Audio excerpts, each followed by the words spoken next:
کیسے آقاؤں کا بندہ ہوں رضا، کیسے آقاؤں کا بندہ ہوں رضا۔ السلام علیکم ورحمۃ اللہ وبرکاتہ۔ الحمد للہ نحمده ونصلی ونسلم علی رسولہ الکریم، اما بعد فاعوذ باللہ من الشیطان الرجیم، بسم اللہ الرحمن الرحیم۔ ان اللہ وملائکتہ یصلون علی النبی یا ایہا الذین آمنوا صلوا علیہ وسلموا تسلیما۔ اللہم صلی علی سیدنا مولانا مولانا ملجانا محمد وعلی آلہ واصحابہ وبارک وسلم صلاۃ و سلام علیک یا سیدی یا رسول اللہ صلی اللہ تعالی علیک وعلی آلک وسلم۔ حضرات سامعین، یہ بات نصوص قطعیہ سے ثابت ہے اور ہمارا بنیادی عقیدہ بھی ہے کہ بلا شبہ حضور پر نور صلی اللہ تعالی علیہ وآلہ وسلم خاتم الانبیاء ہے۔ اس موضوع پر یوٹیوب میں میری تقریر موجود ہے اور اس پر میرا مدلل مفصل مقالہ میرے مقالات کے دوسرے مجموعہ قد و کاوش میں بھی محفوظ ہے۔ اب قیامت تک کسی بھی نبی یا رسول کی بعثت نہیں ہوگی۔ اس کا مطلب یہ نہیں کہ اب اصلاح و ہدایت کے دروازے بند ہو گئے، ایسا ہرگز نہیں ہے، بلکہ یہ عظیم الشان کام ختمی مرتبت حضور اکرم صلی اللہ تعالی علیہ وآلہ وسلم کی رحلت کے بعد کل بھی جاری تھا، آج بھی جاری ہے اور انشاءاللہ صبح قیامت تک جاری رہے گا۔ واضح رہے کہ اصلاحی امور کا تعلق فقط ظاہر سے نہیں بلکہ باطن سے بھی ہوتا ہے۔ بلفظ دیگر یوں کہا جا سکتا ہے کہ انسان کے لیے جہاں ظاہر کا مصفا ہونا ضروری ہے وہیں باطن کا بھی، بلکہ ظاہر کے بالمقابل تزکیہ باطن، تزکیہ نفس از حد ضروری ہے، اور ایک ایسا وصف ہے جو انسان کو انسانیت کی میراث سے ہمکنار کرنے میں ایک کلیدی رول ادا کرتا ہے۔ اب رہا یہ سوال کہ جب ختمی مرتبت رسول مکرم صلی اللہ تعالی علیہ وآلہ وسلم پر رسولوں کا سلسلہ ختم کر دیا گیا تو پھر آپ کے پردہ فرمانے کے بعد یہ اہم ترین امور کیسے انجام پذیر ہوں گے؟ خالق کائنات نے اپنے بندوں کی فلاح و صلاح کا بھرپور انتظام کر رکھا ہے۔ من جانب اللہ ان امور کی انجام دہی کی ذمہ داریاں دو جماعتوں کے حوالے کی گئی ہیں۔ وہ دو مقدس جماعتیں علماء اور اولیاء کی ہیں۔ دونوں جماعتوں کی کارکردگیوں میں بین فرق یہ ہے کہ علماء ظاہری اصلاح کا فریضہ انجام دیتے ہیں اور اولیاء صفائی باطنی کا۔ یہی وہ جماعتیں ہیں جو ہمیں ایمان و عمل کا حسین سنگم بنائے رکھتی ہیں اور ہمارے ظاہر و باطن کو سنوار کر رب کائنات کی رضا و خوشنودی کے حصول کی سبیلیں ہموار کرتی ہیں۔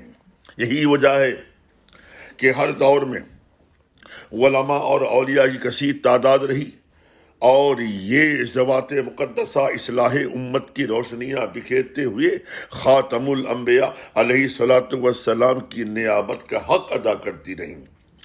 اس میں کوئی دو رائے نہیں کہ بر صغیر میں بالخصوص دین اسلام کی جو جلوہ آرائیاں نظر آ رہی ہیں یہ صوفیان کرام اور اولیاء اعظام رضی اللہ تعالی عنہم کے جہد مسلسل سعی پیہم اور روحانی فیض و برکات کے ناقابل فراموش حسین ثمرات و نتائج ہیں۔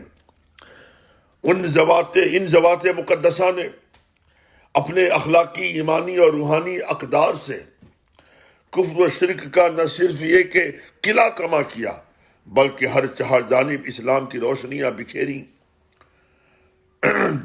بلفظ دیگر یہ کہنا غلط نہ ہوگا کہ ان تقدس محبوبان خدا نے گمگشتہ راہوں کے دلوں میں حلاوت ایمان کے پہلو با پہلو خلوص و للہیت، ذوق اتباع سنت، حب شہنشاہ رسالت، نور بصیرت اور وسعت فہم و فراست کی قندیلیں فروزہ کر دیں۔ ان پاک باز ہستیوں میں ایک نمایاں نام غوث العالم محبوب یزدانی تارک سلطنت سلطان مخدوم اشرف جہانگیر سمنانی علیہ رحمت و رضوان کا ہے۔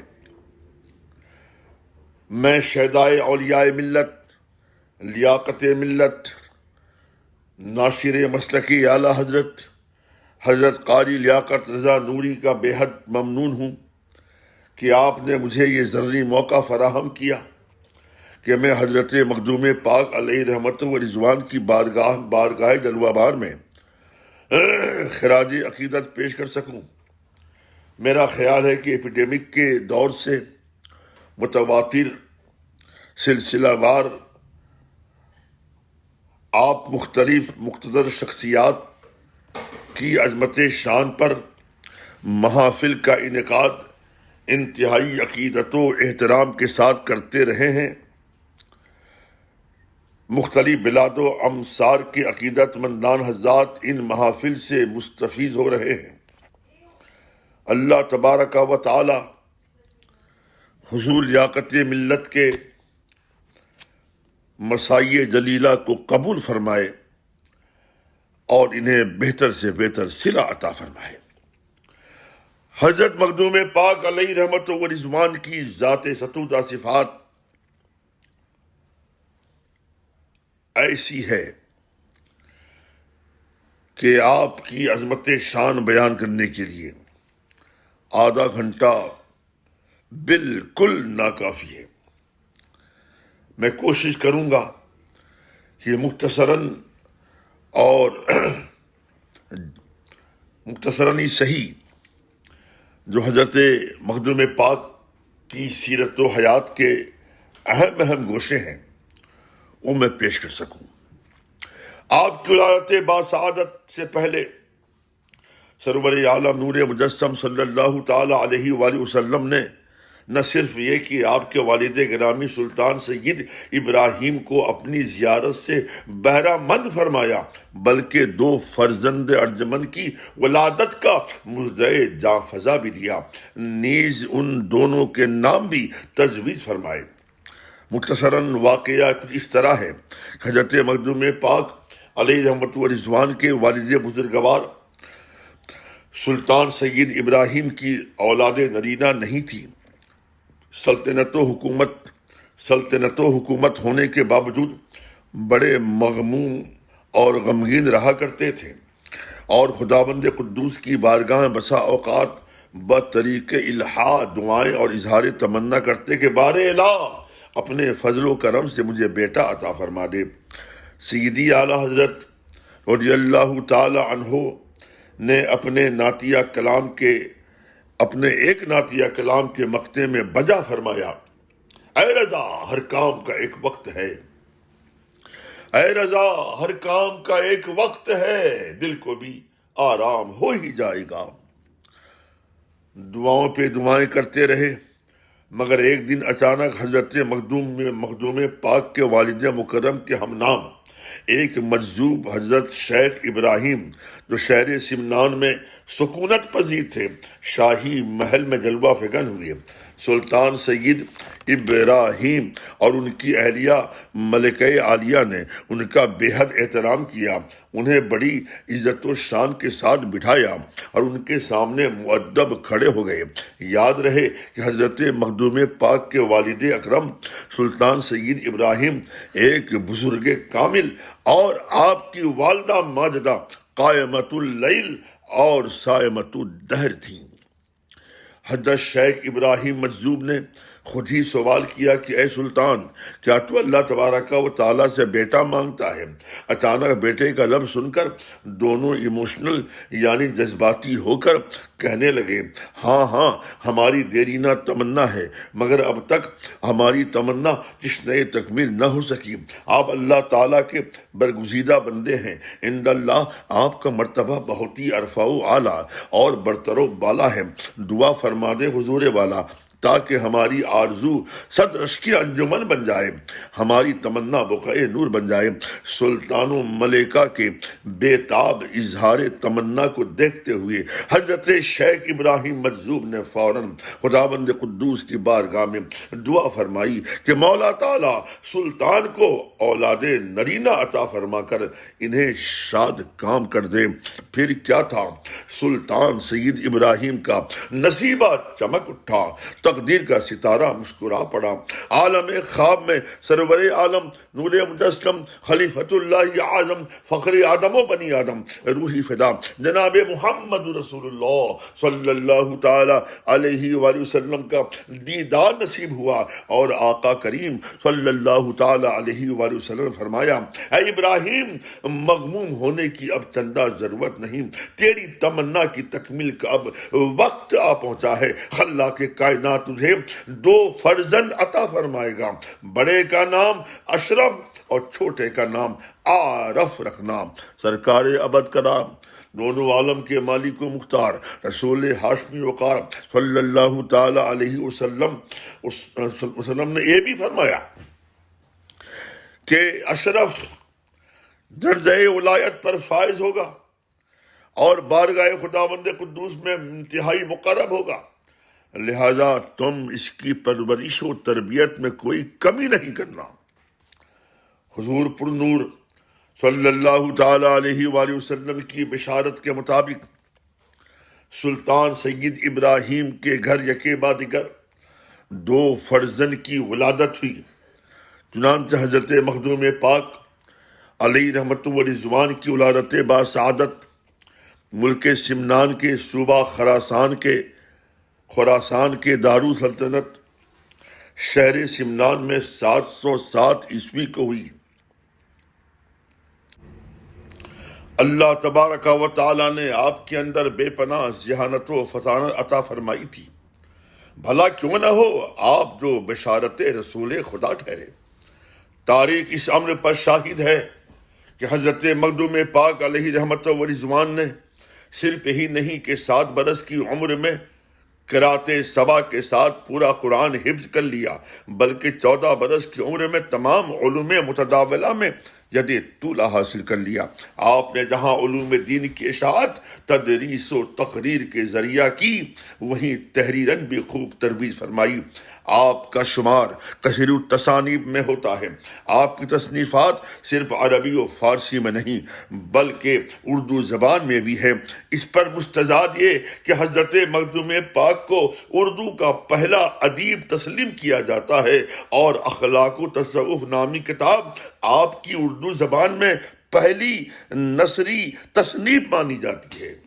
یوں تو آپ کی تصانیف کی تعداد بہت زیادہ ہے، مگر ان میں سے خصوصیت کے ساتھ قابل ذکر اور جو انتہائی مشہور و معروف کتابیں ہیں ان کے اسماء ہیں فوائد العقائد، لطائف اشرفی، مکتوبات اشرفی، بشارت المریدین وغیرہ۔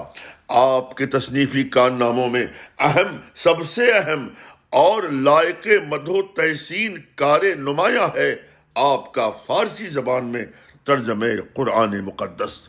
جہاں تک مجھے معلوم ہے آج بھی وہ ترجمہ قلمی نسخے کی صورت میں مختار اشرف لائبریری میں موجود ہے۔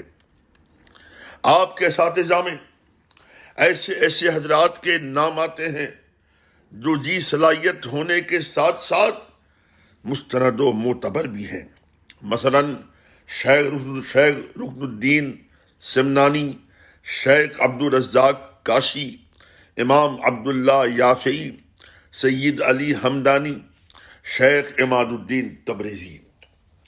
حضرات سامعین، حضرت مخدوم پاک علیہ رحمت و رضوان کی وسعت مطالعہ اور تبحر علمی کا اندازہ اس بات سے لگایا جا سکتا ہے کہ آپ خود فرماتے ہیں کہ میں نے شیخ محی الدین ابن عربی کی 500 کتابیں دیکھی اور پڑھی، ان میں سے 250 کتابوں کے ڈباچے اور خطبے میرے ذہن میں منقش ہیں۔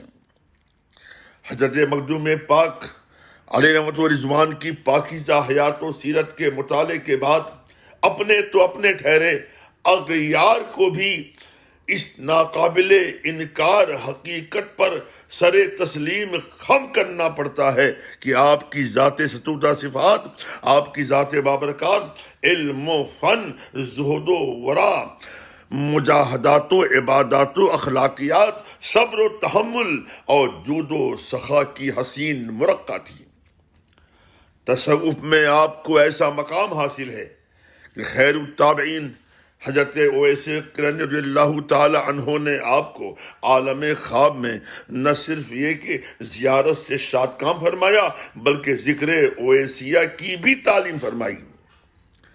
حضرت مخدوم پاک کے والد اکرم سلطان سید ابراہیم کے وصال کے بعد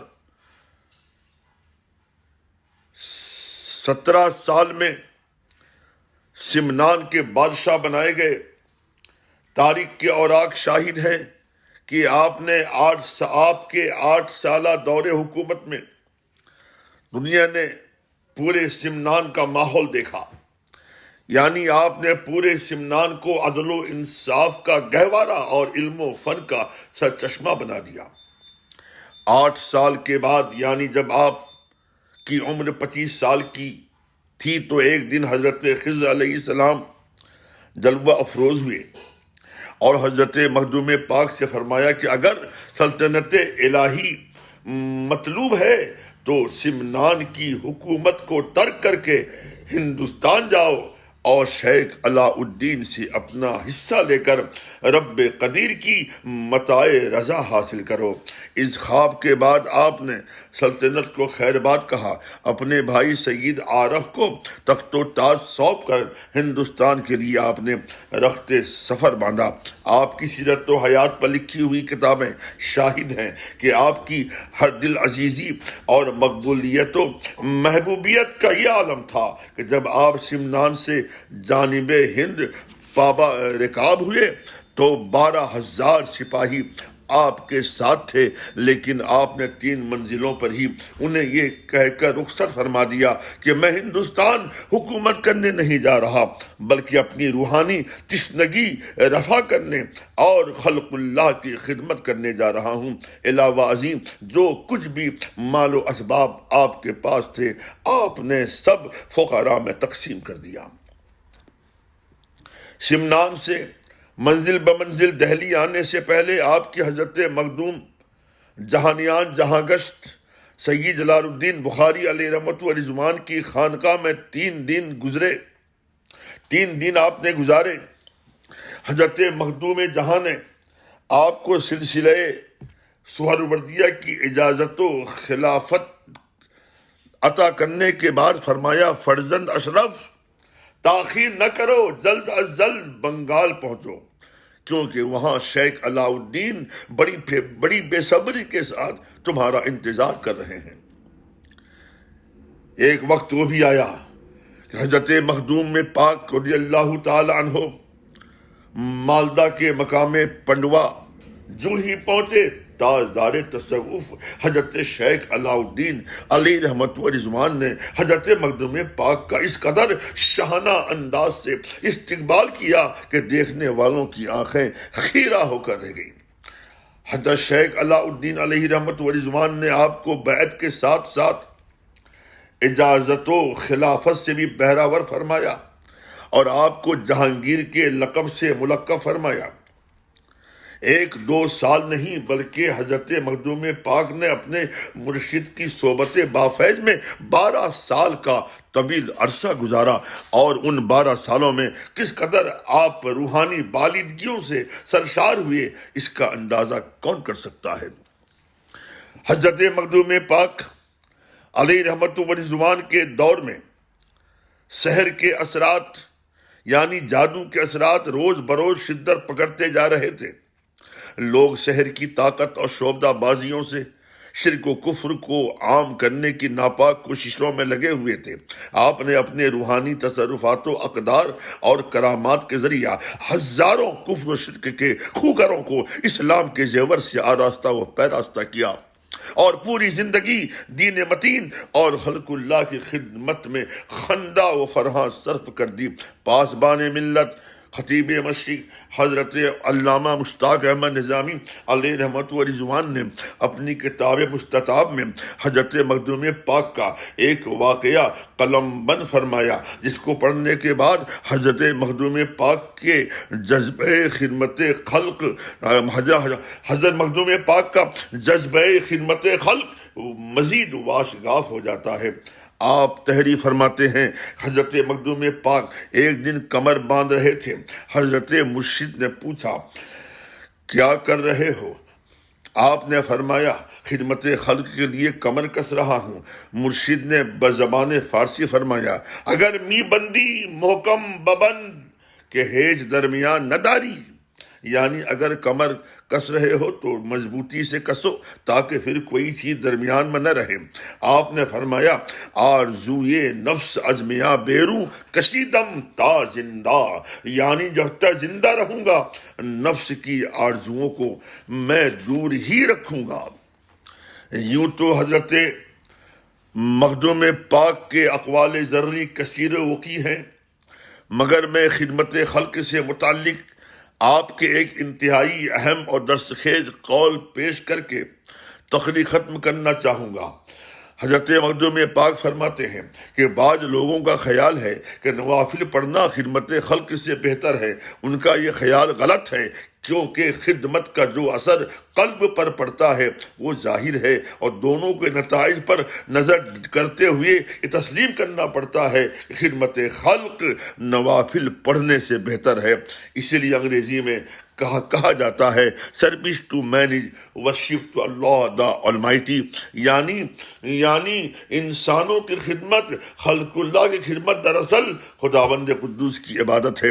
اللہ تبارک و تعالی بندے احکر اور جملہ سامعین کو خدمت خلق کا جذبہ عطا فرمائے، اور حضرت مخدوم پاک علیہ رحمت و رضوان کے سبق آموز اقوال ذرری پر عمل کرنے کی توفیق رفیق عطا فرمائے۔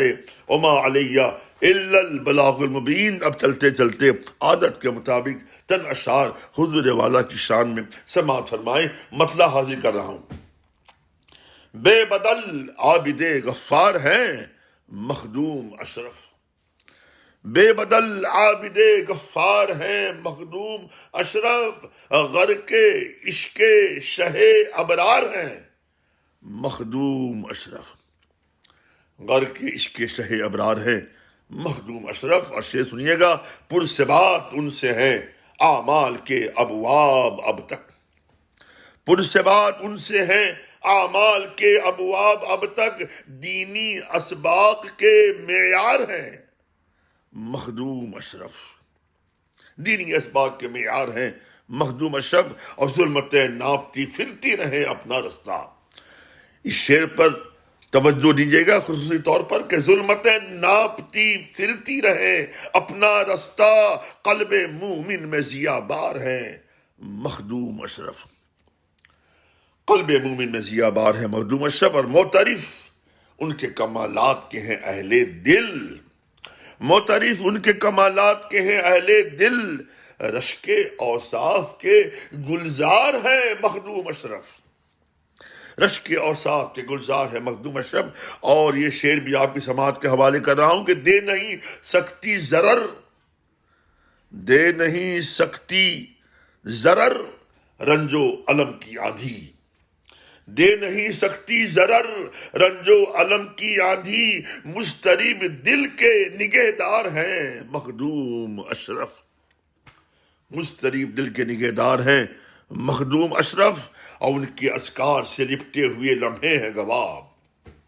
شعر سنیے گا، ان کے اذکار سے لپٹے ہوئے لمحے ہیں گواہ، امن کے منظر زوبار ہیں مخدوم اشرف، امن کے منظر زوبار ہیں مخدوم اشرف، اور نور باطن کے سفیروں کے لیے عالم میں نور باطن کے یہ شعر بھی انتہائی توجہ کا حامل ہے کہ نور باطن کے سفیروں کے لیے عالم میں، نور باطن کے سفیروں کے لیے عالم میں ذی اثر قافلہ سالار ہیں مخدوم اشرف، ذی اثر قافلہ سالار ہے مخدوم اشرف۔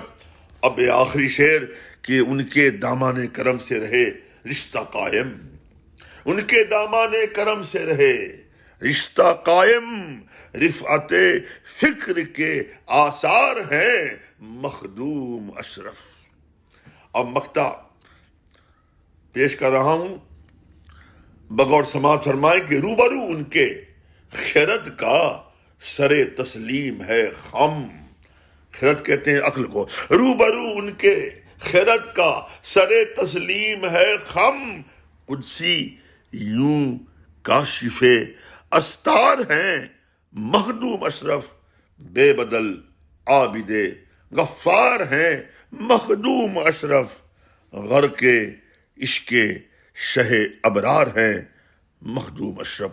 السلام علیکم، فی امان اللہ۔